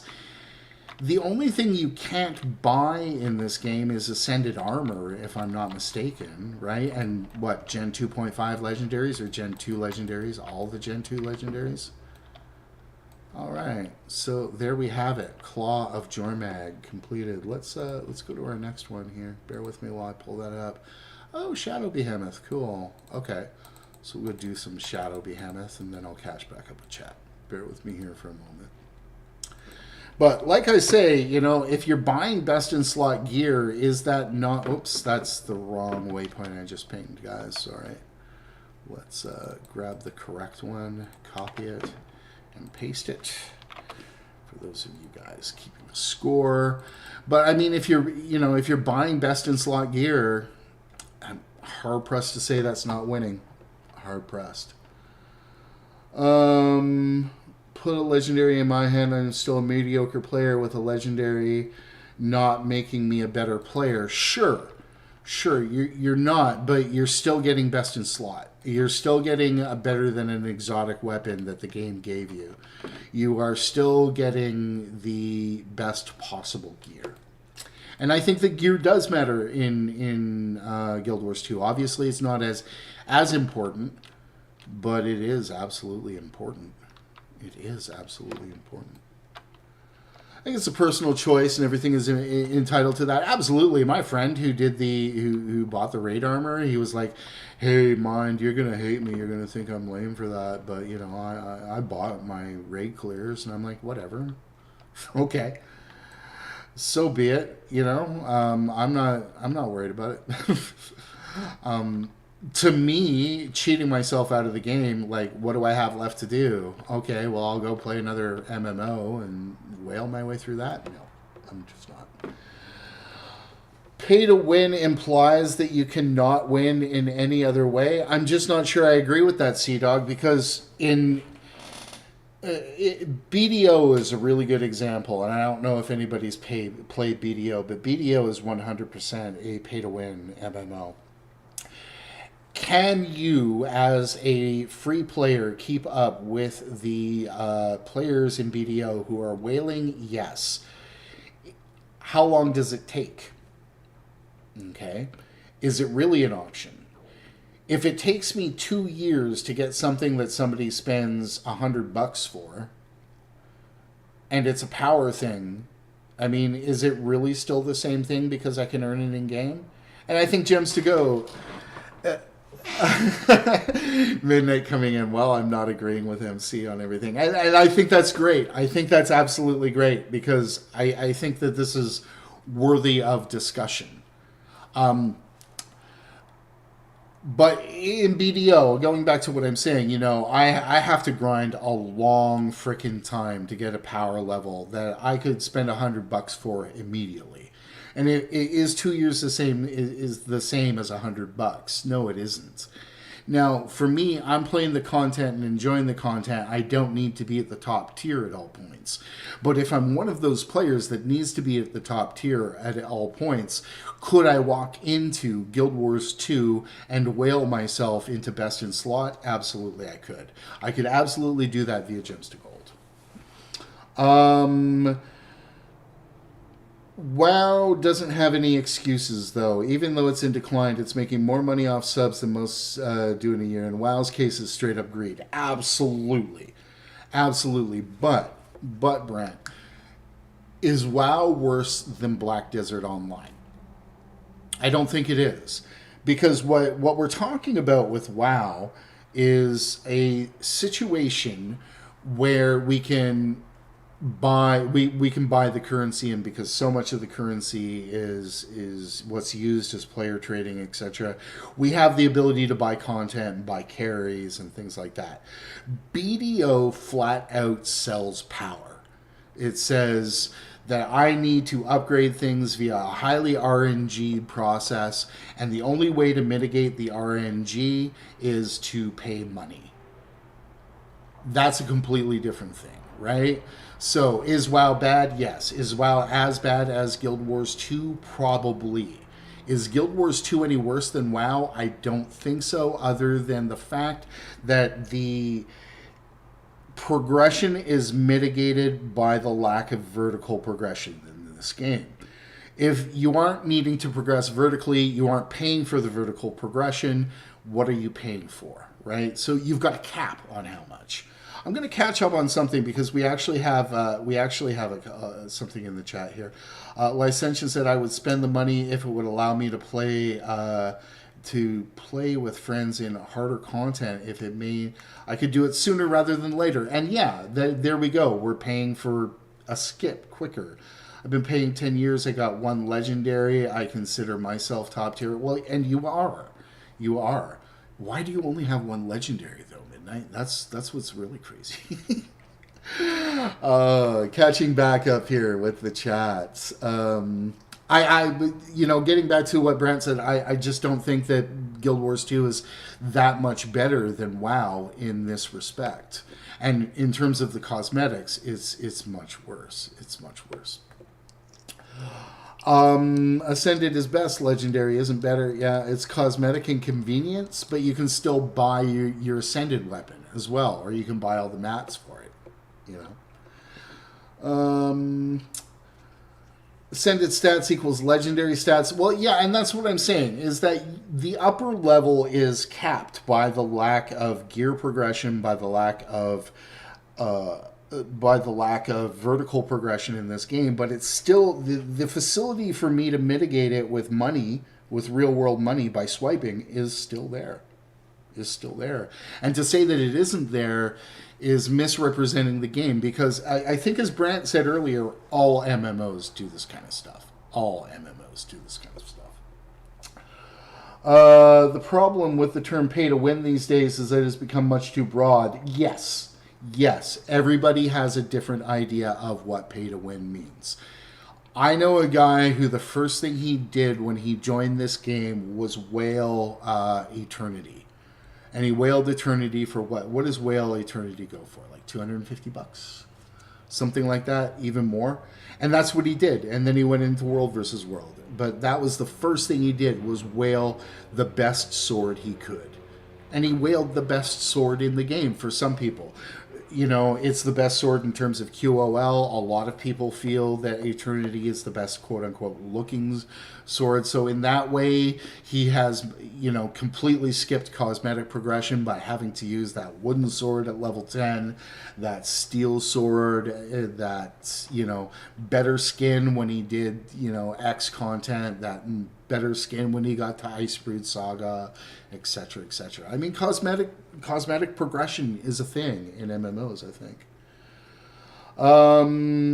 Catching back up, it took me 5 years to craft my first legendary. If I had the money, I would have bought it, because it would have helped a lot and saved a lot of money too for stats. I think Ronnie's got a good point there. Gale, you've never done a legendary. Gail, I'm curious. Why do you have no legendaries? That actually surprises me that you've never actually done that. Is there a reason that you've not made legendaries? Just out of curiosity, because as somebody who's been playing for 5 years, I would have thought you'd even looked at it at the very least. I mean, I haven't made one either. Wow, really, guys? Really, guys? Holy. I'm really curious as to why people don't. It's my choice. I'm not interested in the grind for legendary armor. I'm considering my first legendary weapon right now. It took me a while to build up enough gold to consider it. That's a good one, absolutely. And if you're playing ultra casual and you're not doing a lot of the open world meta events, etc., then I can absolutely see that as being a barrier. Um, here's a funny story. I played the first 3 years of this game without making any legendary weapon. Very much like you guys. What I was instead doing was getting a complete set of Ascended for all of my tunes, which is a large number of them. So Ascended armor and at least and full Ascended weapons, full Ascended trinkets, and that's what I did because that was best in slot. And I went out and I earned that. But one day the moot precursor dropped for me while I was doing some silver wastes. And when that happened, I went and made the moot, and then I sold it. And I sold it for gold, which I then put back into my Ascended tunes. But after I got past a certain while, I did start making legendaries. I started making them for the stat swapping. So it was before we had the legendary armory.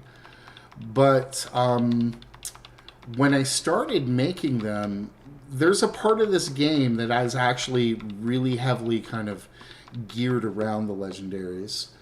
I'll get to that in a minute. For me, pay to win means that the devs have created a problem and then sell you the solution, but that's just me.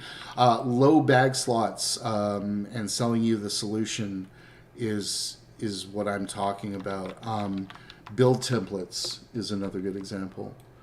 So I had a fiery dragon skin from Guild Wars 1. I didn't even know stinking legendaries Licentian with the old school flex. The old school flex. I would love the armor, but I cannot do the grinds for it, so my loss. Yeah, the number of tunes I have makes giving them Ascended gear because I can't swap stats every time I want to play a tune. An example of what they may call to be pay to be mediocre. And that's fair. Well, and here's the thing. The armor aside. Let's put the armor aside because I think the armor is a different topic. What I will say about legendary weapons is that some of them are a really fun journey. If you want something to do in this game, if you are looking for some content to do, go and make Chuka and Champawat. And I say that because Chuka and Champawat is probably the best legendary experience. It's a whole journey. There's a few other legendaries that actually go over there. But go through it. You know, a lot of people don't do it because they don't think they have the money or whatever. I think you learn how to manage your money while making legendaries. I think is a good big part of it. I think that it's actually fun. I think it's very much like what we talked about before with the completionist content, with doing things like achievements. It's very much like doing a whole bunch of achievements, only at the end you get a really nice weapon. And some of the actual journeys are really well done. They feel like a thematic experience that you've gone on. Some of them do not. Many of them do not. But when it comes to Chuka and Champawat, you start by making a book. After you've made that book, you end up chasing these tigers all over the place and keeping a diary in the book. Those of you who may have done it know what I'm talking about. It's absolutely fantastic, and I won't spoil the rest of it. I made Chuka and Champawat and you hated it. Really? Oh my god, I'm giving so many bad takes for you guys today. Holy smokes. Well, I thought Chuka and Champawat was probably some of the best times I spent in this game. I really did. I used to want the Dreamer until I had a few meta runs with other people using it, and I think I'd murder the world if I. It's the worst. I tell you what, I made Chuka and Champawat, but I still want the unicorns for my Condi. I have a Condi Daredevil in World versus World that is just made for trolling and just made to like make people angry. And I think using that short bow to take them out, like if you're playing a big char and you get smoked by an Asura with that short bow, that's really it. Hubby made that, but I prefer the unicorn to troll. See, Kami knows what Yummy knows what I'm talking about there. The short bow, absolutely, is probably the best troll for World versus World. Though Quip coming close. Quip probably the second best World versus World troll weapon. That would do it. I'd spend the entire of the day just hunting down. If you did that to me, yeah, absolutely. That was really the purpose behind the whole thing. Yeah. Yeah, they send you nasty tells. Yeah, I mean, I get the nasty tells even. Well, I mean, I don't do too much ganking. I don't do too much, solo roaming or anything like that. Most of what I do is havoc in World versus World. I like the 10 to 15 man stuff. But when I do, I play Condi Thief, and it's a real noob stomper. Condi Thief is probably the best noob stomper in the game. It's not a great build, but if you're needing to get those guys from Dragon Brand off your point, there's not many things better than Condi Thief, to be honest with you. The pew pew. Wait, Guild Wars 2 sound filters. Yes, there are a few sound filters in Guild Wars 2. Viewing them here. Let me get out of this red circle. Heal myself. I'm doing basically nothing for anybody here. If we look at the sound options right here, we have the ability to mute dynamic combat music, player chatter, item chatter, so people with those backpacks that talk and stuff like that. Player alerts. So you got a few options there to play with it. Yeah. Alright. So I'm totally in the wrong spot because I was viewing that, but there, yeah. Best part of today, I got to hunt Hubby, and then I jumped on him. He's like, I recorded it for the laughs later. You got to put that up on your channel. Caddy and I will duel every once in a while. Either we'll go to Edge of the Mists, or we'll actually use the guild hall with the scuffed rules. We'll do that too. But she does not throw siege. She's good that way. Oh, look at that! So I got one of these achievements here. That's pretty good. All right, what's coming up next on our World Boss Tour? We'll do one more of these, and I think then I'm gonna call it a day. Bear with me. Oh, good, Admiral Tata Cummington.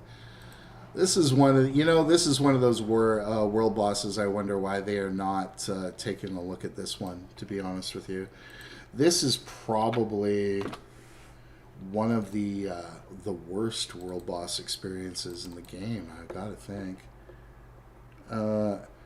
Anybody think of a worse world boss than Tida Covington? I'm not sure it's possible. I'll show you how he kept waving at me because he was on his blob as a scrapper heals, and I was too. It was hella fun wiping their group. Nice. Triple Trouble. Do you think Triple Trouble is worse than Tida Covington? I don't know. I think Tida is much worse than Triple Trouble. I think Triple Trouble is harder, but I don't think it's a worse experience. And when I talk about worse experiences, I'm talking about the frickin' door. This whole mechanic where you have to blow down this door, this is awful. This is just not on. Yeah, Daniel brings up a good point there. Getting eaten by the worm is not awful. Yeah, Tida's door is just awful. This is one of those things that they really could have looked at when they were talking about revamping world bosses. Midnight pointing out that it upscales terribly. Absolutely. It absolutely does upscale awfully.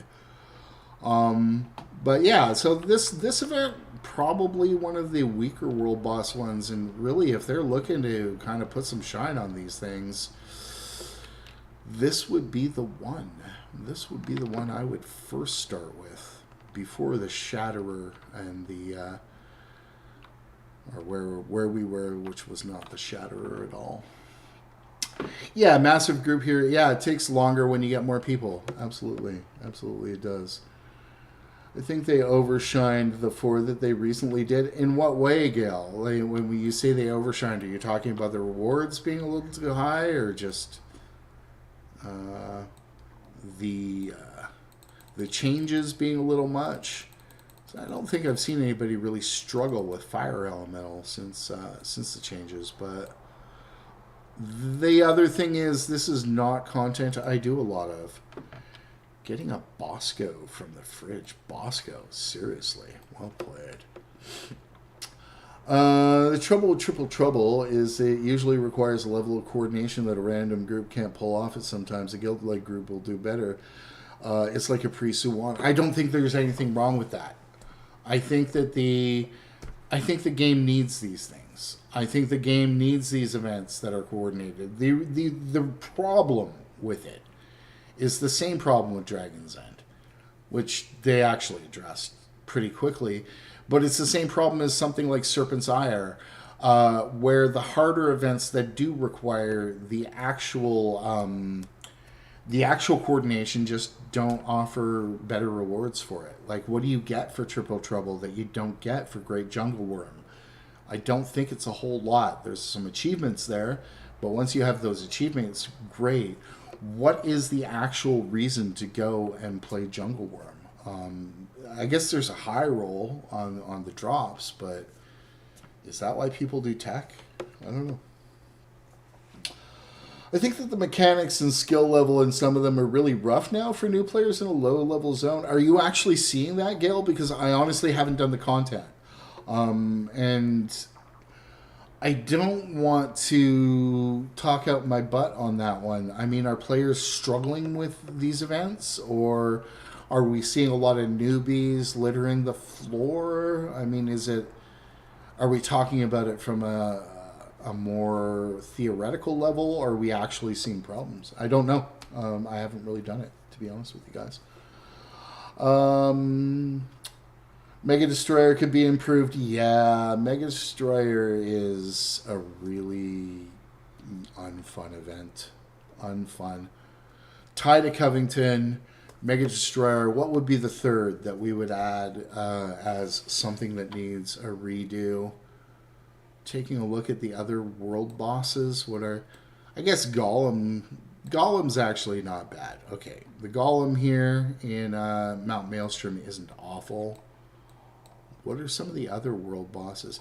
You know what I don't like is the ley line anomaly. I'm not a fan of that one either. That one's pretty lame event. Lots of people natively on those maps don't even have a full 5 slots for utility skills. Sure, yeah, I get that. But do you need that to make it happen? Do you need your first specialization slot? I mean, are the mechanics really there that require these things? I don't know. I would have to do a whole lot more world bosses to actually make up my mind on that, Gale. I get the concern for the new player. I don't think the new player is as potato as we worry about sometimes, but it's a valid concern. It's a valid concern. I'd really have to do the content more. It created communities that does some of the harder events. I think Daniel points out a good point there. You know, you have entire guilds that they're like the Triple Trouble Guild, or they're the Suwan Guild now. They just do Dragon's End and stuff like that. I think that's cool. Masteries. I was about to say achievements. Yeah, achievements, masteries on TT. Olgoth. Yes. Ronnie with the big wrinkly brain. Absolutely. Olgoth is one that absolutely needs a facelift. Olgoth is terrible. Yeah. I need to find a time when TT is being led by a guild and do it. I still don't have all of my core HOT masteries done yet. I just don't think that that's problematic, and I don't think that that's bad design. I think having some aspirational content, even if it's not high-end aspirational content, I think aspirational content can be something that I hope that I'm there for at some point. I think can be aspirational content. And I don't think there's anything wrong with that. I really don't. But that's just me. I know some people get really tilted when they can't be there. Midnight speaking up in the team chat saying, in my tech slot, we're seeing lots of new players, but most are having a blast. I haven't tagged a starter zone boss in ages, so on those, I don't even really know. You know what would be an interesting experiment is just to do an entire stream of it. Tag up, get some noobs down, do the whole world boss thing up, right? That might be interesting. That might be interesting. You can get killed by condies, and some people don't have condi clears yet. Agreed. Also a problem. Also a potential problem anyways. Potential problem. Decap does Triple Trouble every week at around 8 a.m. Eastern. Every weekday. Oh, yeah, they do. Decap does that, yeah, for sure. Don't disagree. I think the event you're doing now is easier. I think there's probably some truth to that. This is a pretty brain dead event, right? Like, this is another one of these events. But okay, so here's the reality of world boss events, though. And if you are running world boss events and you are running arc DPS at the same time, running boon table or running healing stats, and you are getting a good idea of what's going on, the reality of all open world meta events is that they are carried by the top 10%, right? The top 10% of the players are doing 90% of the damage. And that's in open world as well as everywhere else. So as long as you still have those top 10%, the events are not that hard. And if some of those top 10% are running, boon builds, then these things become really easily. Like, a good example is I can be on here and clear a dozen condies on this character as long as I'm showing up. Are we still worried about the new player at that point when the meta is, bring all these boons and all these condi clears and all this support? I don't know. Tata's challenges are lasting through the grind of doing it 3 or 4 times so you don't get lost. Yeah, I mean, come on, right? Like, this whole bit where these buckets take too long to come back. We have to wait for things so that the bucket comes back, or I have to kill some things. It's just, and then we have to wait for this wall to come down, which takes entirely too long. I don't know. It's not fun. It really is one of the, I say, what are my favorite things? And I was meaning to talk on this stream about all the things I loved about it. And here I am doing the worst world boss. Oh my. Yeah. Catching back up. Power creep is a part of it. And, what would these events look like without Path of Fire power creep or End of Dragons power creep? End of Dragons power creep not quite as bad as the Path of Fire one was, but would we still have the ability to do all these things without the power creep? I'm sure. These things were all on farm for a couple of years before. I have noticed that as 2 examples, Vanir Shaman and Great Jungle Worm feel much easier now that I'm using buffed weapons, or I've gotten noticeably smarter in the past week. Yeah, I mean, when you say buffed weapons, what are we talking about? Are we talking about just like using like a proper ascended weapon kind of thing? I think. Popper Knight, hey Meta, Balthazar runes are amazing. They're not bad under certain circumstances. I'm not going to run them on my scrapper, I think. The weapons that got tuned in the last patch. Oh yeah. Well, I mean, that is the thing. Why am I still bashing on this thing for 0 damage? I'm reading chat.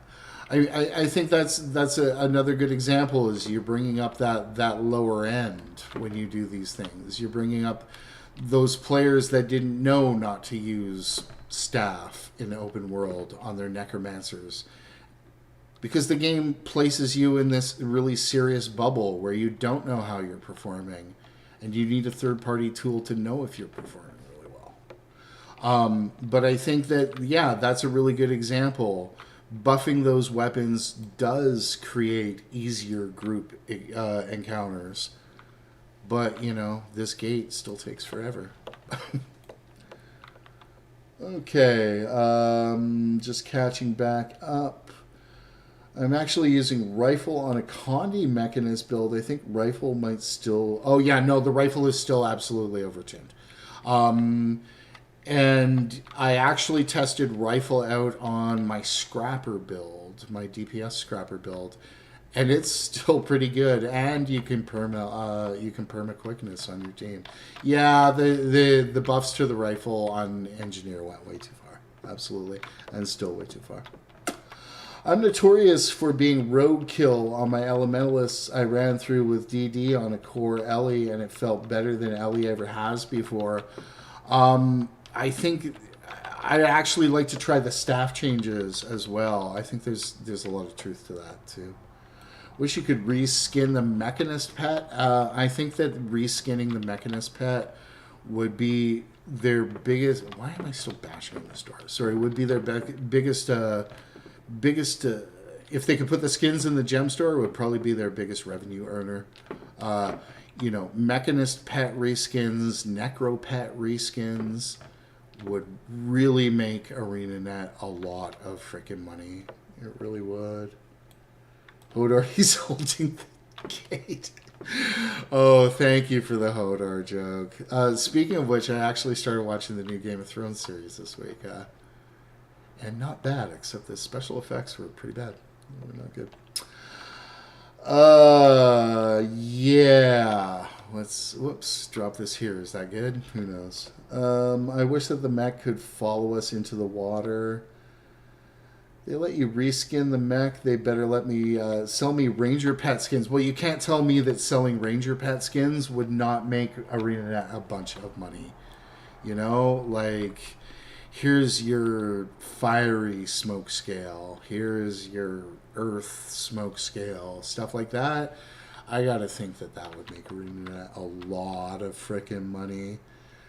I know that was kind of the deal in City of Heroes when we got the ability to reskin the minions and stuff. It became a much bigger deal. But then they didn't sell it to us because that wasn't a thing back then. All right, so yeah, let's hit Sikkim now while she's invulnerable. Good job, Rangers. Let's go over here. They'd make a bunch of money off me. Yeah, they'd make a bunch of money off me too. I gotta wonder how hard it would be to implement that, because I gotta think that that's the kind of thing. You know, ideally, that's the kind of thing that they'd really do in 2 tiers. They give us an in-game earnable option, and then they give us a. Then they give us some, you know, high-quality gem store memes. Wow. Look at me keeping nobody alive. Okay. A superior rune of the wild card that makes your choice of combat. Wow. I would love that kind of randomness, Gail. I would love that kind of randomness. But I don't think the modern MMOs fan actually stands for that kind of random bullshit anymore. Which is... too bad, because I think that would be a lot of fun. Well, to be honest, I wouldn't say skin them, but it depends on what look I guess. I mean, I think that really the problem would become how they monetize it, but I would really love a system like that, because I think that the more options you give for customization, the better a game is. Really. And it's just... You know, gameplay is important. Gameplay is the most important. But when it comes to games I've enjoyed and why I've enjoyed them, it's always come down to the personalization of the cosmetics. There we go. Massar of the Ogre only gives me the rock dog. Oh my. Yes, I think that would be great. A centaur ally or centaur skins. I mean, you know, a centaur pet for my my ranger, or you know, a centaur skin for my mechanist. A centaur skin for my mechanist. Oh, you know, I hate this part when you go around chasing this stuff. They'd have to do a better job of monetizing it than they did with the J-Bot skin. Well, yeah. I mean, come on. You see the J-Bot for 30 seconds on any given day, and only then if you are playing in the right content and stuff like that. And then they want to charge more for that cat in game than an actual cat, I think, is part of the problem. Because I think an actual cat here, you can adopt a cat for about $12 here. And the in-game cat skin that you see for about 5 seconds every once in a while is about $20. So yeah, let's not buy these things and teach ArenaNet a lesson. Yes, personalization. I play a lot to be happy. Yeah, exactly. I'll never buy that J-Bot skin, nor will I. And there's another J-Bot skin in the new Black Lion chests. Looks like something out of an anime. It's like a little fire little dude, which looks cute enough. I mean, great. And if people want to get into it, but honestly, at those prices, come on. ANET would have had to take my money now from me if I could reskin the mechanist, get into a Gundam. Absolutely. I think that would be fantastic. Fantastic. It's like, ANET, look, it's a shirt. No shit. He fully had Fonzarelli in the motorcycle with that one. I spent $900 on my diabetic. Oh, Licentian, I'm sorry. I'm going to take an aside out for, an actual point of view. Having a sick pet and having to weigh your pet's health versus your own amount of disposable income is a really rough ride. I won't give away too many details. Caddy went through something similar this week with her dog. And it's one of the worst feelings in the world. It really is. So my heart goes out to you. My heart really goes out. Yeah, we don't know why he won't eat. I just said it, but I'm going to say it again. Those points when you have to weigh your pet's health and future against your pocketbook. There are a few things in this world that make me feel worse than that, you guys. And my heart really does go out to you, Licentian. Robin, you have a good one. I am about to shut us down here. So, yeah, once you're there, having to choose between spending the money or putting it to sleep, it's awful. And making that choice based on economics is just a sad one. On that happy note, let us end our stream here for a moment, and I will be back. I'm going to just jump into the water and die. I am just going to end it on this sad note with Tukey dead, and promise you guys a video this week, hopefully Monday or Tuesday, and that is it. I'm going to remind you to have fun in game and min-max your real life. Those of you guys who are here this morning, you are my core, and I love you muchly. And we will see you at least next Saturday.